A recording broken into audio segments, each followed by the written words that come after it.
요즘 외부 손님이 계속 오셔서 4부 예배는 오늘도 제가 설교를 못해요. 3부 예배로 제 설교를 끝을 내야 되는데요. 3부 예배 오르신 여러분들에게 물이 바다 덮음같이 하나님의 은혜가 여러분들을 덮어주시기를 바랍니다. 여러분의 영혼이 기쁨으로 감사함으로 믿음으로 춤출 수 있기를 바랍니다. 작자 미상의 신가 인터뷰라는 글에 보면은 어린 시절에는 누구나 다 지루하다고 생각하고 어른이 빨리 됐으면 좋겠다 그렇게 생각을 한다고 합니다. 그리고 다시 어른이 되고 난 다음에는 어린아이 때가 좋다, 젊을 때가 좋다라고 다시 회상하게 된다는 것입니다. 젊을 때는 돈을 벌기 위해서 건강을 돌보지 않다가 나중에는 건강 때문에 벌어놓은 돈을 다 쓰게 되는 것이 인생이라. 미래를 염려하느라고 현재를 제대로 살지를 못할 때가 있었나 하면은 나이가 좀 더 들면은 결국에는 현재도 미래도 제대로 살지 못하는 것, 중년쯤 되면 누구나 느끼는 것이라고 합니다. 아하, 그렇구나. 인생이라는 것이 그렇구나. 인간에게 가장 놀라운 점이 무엇이냐라고 묻는 질문에 인생은 결코 죽지 않는 것처럼, 죽지 않을 것처럼 열심히 살았는데 죽을 때는 살아본 적도 없는 무의미하게 살다가 죽은 것 같이 쉽게 죽음 하나로 끝을 내는 것이 인생이라. 뭔가 대단한 걸 움켜쥘 듯이 서두르고 욕심부리고 열심히 달리지만은 지나고 보면 소나기에 움켜진 모래처럼 다 빠져나가고 남는 게 별로 없는 것이 대부분 인생이라. 그래서 내가 제대로 살았는가? 내 인생은 이대로 살다가 끝나도 괜찮는가?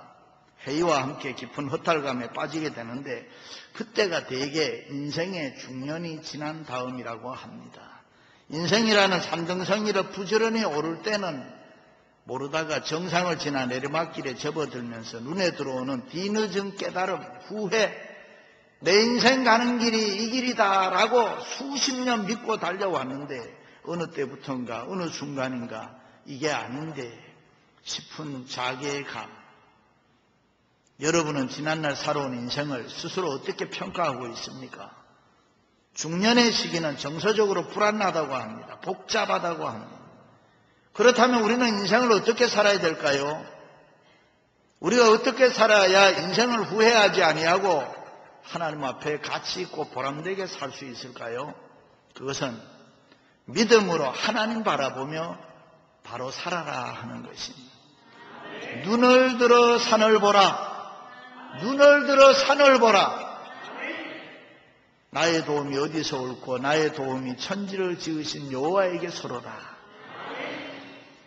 시각을 바꾸라는 말입니다. 생각을 바꾸라는 말입니다. 그래야지 우리 인생이 달라집니다. 위기가 축복이 된다는 것입니다.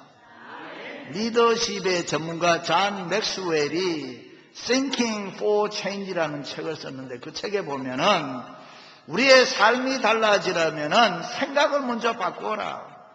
많은 사람들이 생활을 바꾸려고 애를 쓰는데 생활을 바꾸려고 하면 바뀌어지는 것이 아니고 생각을 먼저 바꾸어야 생활이 저절로 바뀌어진다. 그 생각을 바꾸어라. 사고의 전환. 생각 바꾸시기를 바랍니다. 믿음의 생각을 하시기를 바랍니다. 할렐루야. 사람이 살아가는 데 있어서 항상 좋은 일만 있지를 않습니다. 때때로 위기에 부딪힐 때가 있습니다. 예상치 못한 어려운 일들이 나를 찾아와서 힘들게 할 때가 있는데 인간의 힘으로는 어찌할 수 없는 것, 그것을 위기라고 합니다. 세상에 사는 사람은 그 누구도 이 위기를 피해갈 수 있는 사람이 없습니다. 그러므로 인간의 힘으로 해결할 수 없는 위기에 직면하게 될 때에 인간은 누구나 많은 생각을 하게 됩니다. 그리고 삶의 전환점을 새롭게 이루는 것입니다. 그러므로 위기가 찾아왔을 때 그 위기를 어떻게 대처하느냐에 따라서 우리가 앞으로 갈 수도 있고 뒤로 물러갈 수도 있고 성공할 수도 있고 실패할 수도 있고 내 인생이 더 값지게 만들어질 수도 있고 그렇지 못할 수도 있습니다. 그래서 위기라는 말은 한자로 위험이라는 말과 기회라는 말이 합해서 된 말입니다. 그런데 많은 사람들이 위기를 만나면 쉽게 낙심합니다. 좌절합니다. 포기합니다. 안 된다고 생각을 합니다. 여러분 어떻게 생각합니까? 예수 믿는 우리들은 절대로 그렇게 생각하면 안 됩니다. 그 어떤 어려운 위기가 인간의 힘으로 해결할 수 없는 위기를 만난다고 하더라도 하나님을 믿는 믿음으로 부딪혀 이겨야 되는 것입니다. 그렇게 하기 위해서는 그 어떤 어려운 위기에 처할 때에 먼저 하나님 만나야 됩니다. 하나님을 체험해야 됩니다. 성령을 체험해야 됩니다. 믿음을 가지고 기적을 일으켜야 됩니다. 그럴 때 인간의 위기는 오히려 하나님의 축복이 되는 줄로 믿습니다. 히스기야 왕은 유대나라 왕들 중에서 가장 훌륭하고 착하고 선한 왕이었습니다. 나라는 태평하고 백성들은 잘 먹고 잘 살았습니다. 외교도 능란했습니다. 나라 통치도 잘했습니다. 그뿐 아닙니다. 백성들로 하여금 율법을 가르쳤습니다. 하나님 앞에 예배를 바로 드려야 된다. 하나님을 바로 섬겨야 된다. 이때 종교개혁을 일으킨 왕입니다. 그러니까 나라는 복을 받게 되고 하나님 앞에 바로 서니까 나라가 부강하게 되고 히스기야 왕은 백성들로부터 사랑과 존경을 받았습니다. 그런데 궁중의 예언자 이사야가 찾아와서 당신이 곧 죽게 될 터이니까 가족들에게 유언을 하라 그랬습니다. 악하게 나쁘게 일하다가 그런 이야기를 들으면 내가 벌을 받는구나, 드디어 죽는구나 이래 생각하면 편한데 하나님 잘 섬기고 선하게 살다가 갑자기 위기를 만났으니 얼마나 안타깝습니까? 히스기야 왕이 죽음이라는 심각한 위기에 봉착했습니다. 그때 히스기야 왕이 어떻게 했느냐? 벽에 얼굴을 대고 통곡하고 하나님 앞에 부르짖었다. 그 기도로 소리를 듣고 그 눈물을 보시고 15년간 생명을 연장시켜 주셨습니다. 할렐루야. 그렇습니다. 우리가 때때로 인간의 힘으로 도저히 해결할 수 없는 육체적 질병의 위기, 경제적 위기, 가정의 위기에 직면하게 될 때에 히스기야 왕처럼 하나님 앞에 매달려 부르짖어 기도해야 됩니다.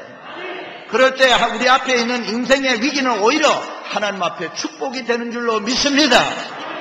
심리학에서 인간의 욕구 가운데 충격의 욕구라는 게 있습니다. 인간은 그 어떤 충격을 받을 때에 충족될 수가 있고 더 성장할 수 있다는 것입니다. 얼마 전까지 인기 작가 공지영 씨 저는 참 좋아했습니다. 그런데 보니까 정치에 뛰어들어서 이러쿵저러쿵 하는 거 보니까 별로 매력이 없어지더라고요. 근데 이 공지영 씨가 왜 훌륭한 작가가 될 수가 있었느냐? 자기는 상처 때문이라 그랬습니다. 성이 다른 아이를 셋을 기른다고 하니까 몇 번 시집 간 거 나오죠. 뿐만 아니라 너무 상처가 많아서 그 상처를 치유하기 위해서 글을 쓰기 시작했는데 그것이 즐거운 나의 집 비롯해서 베스트셀러가 됐다. 상처 때문에 성공한 사람입니다. 고 김용기 장로님이 경영했던 가나안 농군학교 가면은 가나안 농군학교가 유명한 게 많습니다만 특별히 고구마 재배법으로 유명한 고구마 그 어린아이 머리만 하던 어떻게 해서 그렇게 고구마가 커질 수 있을까? 그것은 고구마 이삭을 심어주고 김을 맬 때에 날카로운 호비날로 그 이파리 줄기 이런 것을 상처를 내준다는 거예요. 그러면은 그 상처가 나는 거기에 햇볕이 들어가고 공기가 들어가고 그러면서 저 땅 속에 묻혀있는 고구마가 깜짝깜짝 놀라서 커진다는 거예요. 인생이 삶 속에서 어려움을 만나 충격을 받을 때 누구나 힘들고 아프지만 그것을 믿음으로 잘 견디면은 나도 모르는 사이에 영적으로 커진다는 거예요. 정신적으로 인격적으로 놀라울 만큼 깜짝깜짝 놀라면서 커진다는 것입니다. 사랑하는 성도 여러분, 여러분의 삶에 여러 가지 삶의 위기가 있다고 하더라도 하나님의 은혜로 인생의 위기를 축복으로 바꿀 수 있기를 주님의 이름으로 축원합니다.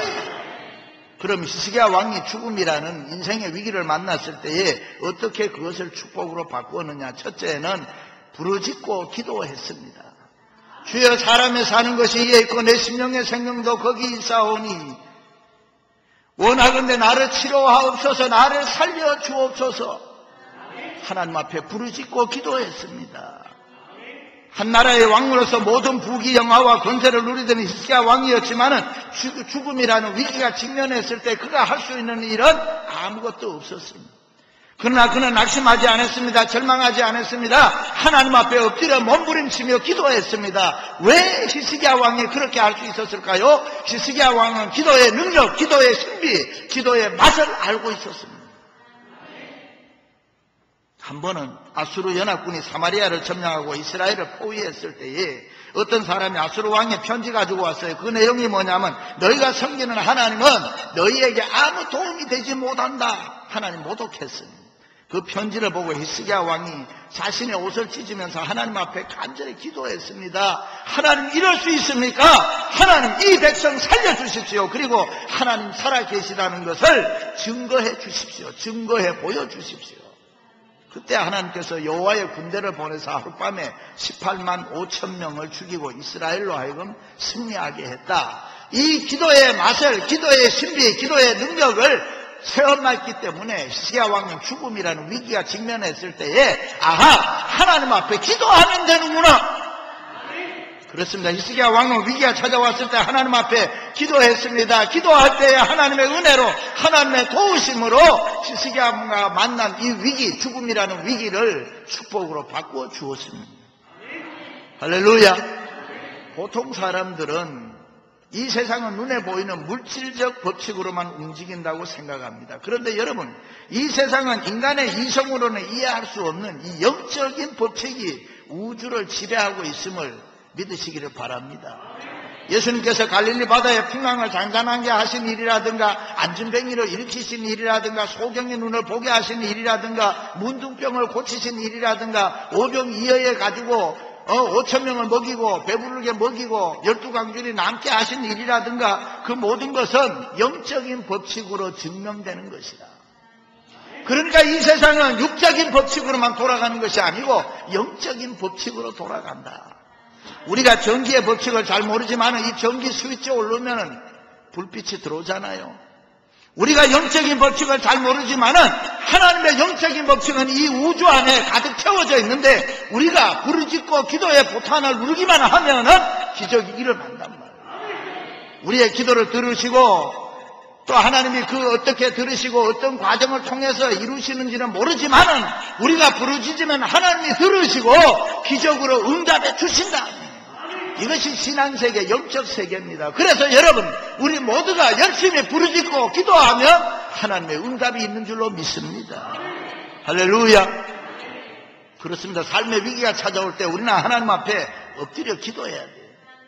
눈물 흘려야 돼요. 부르짖어야 됩니다.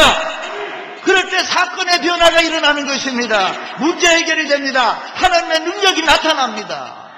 저가 내게 간구하리니 내가 응답하리라. 저희 환난 때에 내가 저와 함께하여 저를 건지고 저가 나를 영화롭게 하리라. 믿으시면 아멘. 일찍이 미가 선지자는 오직 나는 여호와를 우러러보며 나를 구원하시는 하나님을 바라보나니 나의 하나님이 나에게 귀를 기울이시리로다. 하나님이 우리의 기도에 귀를 기울이시는 줄로 믿습니다.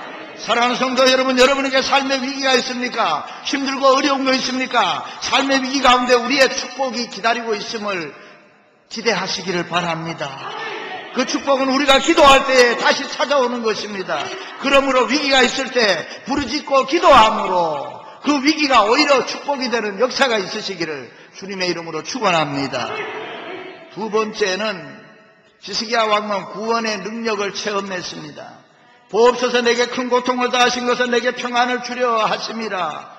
주께서 내 영혼을 사랑하사 멸망의 구덩이에서 건지셨고 내 모든 죄를 주의 등 뒤에 던지셨나이다. 여호와께서 나를 구원하시리니. 아멘. 히스기야 왕은 죽음이라는 위기가 찾아왔을 때 구원의 능력을 체험했습니다. 위기 가운데 있을 때 하나님이 나를 붙드시고 나를 보호하시고 내게 기적을 베풀어 구원하시는 그 능력을 체험했단 말이죠. 그렇습니다. 우리가 믿는 하나님은 구원의 능력이 있습니다. 기적의 능력이 있습니다. 무엇을 잃게 하시면 더 많은 것을 얻게 하십니다. 무엇을 나에게 빼앗아 가시면 더 좋은 것을 얻게 하십니다. 하나님을 사랑하는 자, 믿는 자에게는 모든 일에 합력하여 선을 이루게 하시는 하나님, 그 하나님의 구원의 능력을 우리 모두가 체험할 수 있기를 바랍니다. 할렐루야. 어려운 일을 만날 때에 의인 욥은 구원의 능력을 체험했다 그랬습니다. 수많은 재산 잃어버렸습니다. 경제적 위기 아닙니까?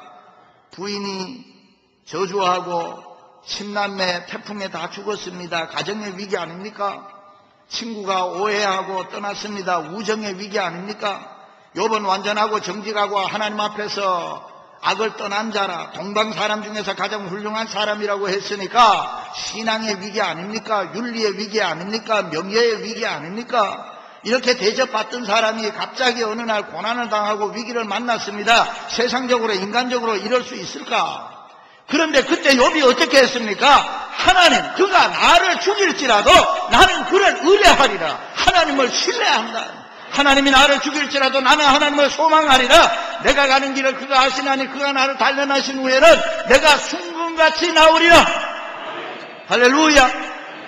수많은 유대인들이 학살당하고 죄 없는 자유인들이 독일의 유대인 학살 수용소 아우슈비츠에서 죽어가며 피눈물을 흘리면서 피 맺힌 절규를 통해서 그들이 외친 이야기가 뭡니까? 하나님 지금 어디 계십니까? 하나님 지금 어디에 계십니까? 하나님 왜 이렇게 우리에게 무서운 일을 허락하십니까? 그런 절규였다고 합니다. 그런데 연합군이 수용소를 탈환해서 벽을 검사하는 가운데 뜻밖의 글들을 발견하는데 그들이 죽어가면서 남긴 신앙의 고백이 뭡니까? 그 크신 하나님의 사랑 말로 다 형용할 수 없네. 주 안에 있는 나에게 딴 근심이 있으랴. 십자가 밑에 나아가 내 짐을 풀었네. 이런 걸 벽에다가 써놓고 죽어갔단 말이죠. 이 사람들은 하나님의 구원의 능력을 알았던 사람입니다. 그렇습니다. 욥은 믿었습니다. 하나님의 구원의 능력을 믿었습니다. 하나님이 나를 구원하셨기에 나에게 소망이 있습니다. 하나님이 나를 버리지 아니하시고 분명히 축복해 주실 것이다. 그러니 하나님만이 나의 기쁨이시고 하나님만이 나의 즐거움이고 하나님만이 나의 소망이고 하나님만이 나의 전부라. 그래요. 욥은 하나님에 대한 구원의 능력을 믿었기에 그는 나중에 어떻게 됩니까? 갑절의 축복을 받았다. 할렐루야. 욥은 삶의 위기 가운데, 인생의 위기 가운데 구원의 능력을 체험했습니다. 그렇습니다. 정치적인 위기, 사회적인 위기, 경제적인 위기, 사업의 위기, 가정의 위기, 건강의 위기에 부딪힐 때 여러분 하나님 만나야 됩니다. 구원의 능력을 체험할 수 있기를 바랍니다. 그 어떤 위기에도 하나님은 구원하실 수 있습니다. 히스기야 왕을 만났고 히스기야가 구원의 능력을 체험했던 그 하나님, 욥이 만났던 욥에게 구원의 능력을 갑절의 축복으로 해주셨던 그 하나님, 저와 여러분이 믿는 하나님이신 줄로 믿습니다. 그 하나님은 오늘도 살아계셔서 그 하나님은 구원의 능력의 하나님이신 줄로 믿습니다. 사랑하는 성도 여러분, 그 구원의 하나님을 만나서 여러분의 인생의 위기를 축복으로 바꿀 수 있기를 주님의 이름으로 축원합니다. 마지막으로 히스기야 왕은 감사하며 믿음으로 살았습니다. 하나님이 나를 구원하시리니 오직 산 자 주께 감사하며 우리가 종신토로 여호와의 전에서 수금으로 나의 노래를 노래하리이다. 삶의 위기가 하나님의 축복으로 바뀐다고 생각했을 때에 히스기야 왕은 그렇구나, 내가 더 하나님 중심으로 살아야지, 감사하며 믿음으로 살아야지. 하나님을 찬양했습니다. 하나님을 기뻐했습니다. 하나님을 즐거워했습니다. 하나님의 전을 좋아했습니다. 하나님을 의지했습니다. 말씀을 더 사모했습니다. 그것이 히스기야 왕이 죽음에서 구원받은 후 신앙의 결단이었다. 그렇습니다. 삶의 위기에서 우리가 구원을 받았다면 하나님 더 잘 믿어야 됩니다. 삶의 위기에서 기도하고 하나님의 능력으로 구원을 받았다면 우리 모두는 다 생명 걸고 하나님 의지하고 믿어야 되는 것입니다. 철저하게 믿음으로 살아야 됩니다. 이제는 세상과 타협하면 안 됩니다. 내가 하나님 앞에 구원의 능력을 체험했기에 오직 하나님 없이는 못 삽니다. 나는 하나님이 있어야 됩니다. 하나님의 뜻대로 살겠습니다. 할렐루야. 탕자가 자신만 믿고 아버지의 재산을 가지고 먼 나라에 갔을 때 그는 실패하고 거지가 됐다. 그러나 그가 회개하고 아버지 품으로 돌아왔을 때에 아버지는 그를 반갑게 맞아주고 새 옷 입히고 반지 끼우고 사랑으로 안아주셨다. 탕자가 아버지 품에 돌아왔을 때에 행복했다. 그는 회복됐다. 여러분은 지금 하나님 중심으로 삽니까? 아니면 여러분 중심으로 삽니까? 마음대로 고집 부리며 살고 있지는 않습니까? 그렇다면 당자입니다.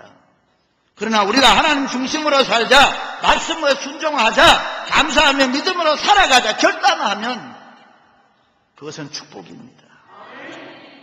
우리가 하나님 중심으로 살 때 기뻐집니다. 감사해집니다. 찬송이 있습니다. 감사가 있습니다. 풍성해집니다. 넉넉해집니다. 내가 하나님 뜻대로 살겠습니다. 하나님 말씀에 절대 순종하며 살겠습니다. 그럴 때 우리 마음이 좋아집니다. 선해집니다. 부드러워집니다. 그래요. 믿음으로 산다는 거, 감사하며 산다는 거, 복 중에 복입니다. 감사하며 믿음으로 사는 사람 원망하지 않습니다. 불평하지 않습니다. 낙심하지 않습니다. 불가능 없습니다. 된다고 합니다. 좋다고 합니다. 나쁘다고 안 된다고 하지 않습니다. 내 영혼아 내가 어찌하여 낙심하며 어찌하여 내 속에서 불안해하는가. 너는 하나님 바라라. 하나님께 소망을 두라. 그가 나타나 도우심으로 말미암아 내 하나님을 여전히 찬송하리로다.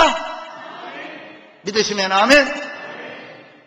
토크쇼의 여왕 오프라 윈프리, 그는 지금까지 베스트셀러만 30권 이상 썼다고 해요. 타임지에서 20세기의 위대한 인물에 선정되고 2004년에는 유엔이 선정한 올해의 지도자상을 받았습니다. 미국이 제일 존경하는 사람 중에 3번째까지 뽑혔던 사람. 왜 이 사람이 이렇게 됐을까? 흑인이지요. 어릴 때 비참한 인생 살았습니다. 어머니는 18살에 미시피 강가에서 어떤 남자 만나서 사생활을 낳고 가버렸습니다. 아버지 어머니에게 사랑한다는 소리 한 번도 들어본 적도 없고 물론 안 껴본 기억도 없다. 지금도 부모 생각하면 가슴 속에 찬바람이 일어난다. 그렇게 이야기합니다. 그런데 이 아이를 할머니가 키웠어요. 9살에 사촌 오빠에게 성폭행당하고 14살에 아이 낳고 그랬던 사람이에요. 과거는 너무 불쌍한 사람이에요. 그런데 할머니가 윈프리를 데리고 어디에 가느냐? 교회를 나갔단 말이죠. 하나님을 만나게 해주고 가르치기를, 하나님께 기도하면 된다. 어떤 일이 있어도 너는 믿음으로 살아야 된다. 교회 떠나면 안 된다. 하나님 떠나면 절대 안 된다. 하나님 믿으면 불행은 없다. 그렇게 늘 할머니가 가르쳤다고 해요. 그리고 그는 세계적인 사람으로 성공하게 됩니다. 감사하며 살아라. 믿음으로 살아라. 할머니의 가르침 때문에. 사랑하는 성도 여러분, 여러분에게 삶의 위기가 있습니까? 혹시라도 남모르는 어려움이 있습니까? 힘든 일이 있습니까? 하나님 앞에 부르짖고 기도하시기 바랍니다. 그리고 우리 하나님의 구원의 능력을 체험하시기 바랍니다. 그리고 감사하면서 믿음으로 살아서 여러분 가지고 있는 위기를 축복으로 바꿀 수 있는 저와 여러분이 되시기를 주님의 이름으로 축원합니다. 하나님 아버지 감사합니다. 힘들고 어려운 때일수록 하나님 앞에 부르짖고 기도하게 하시고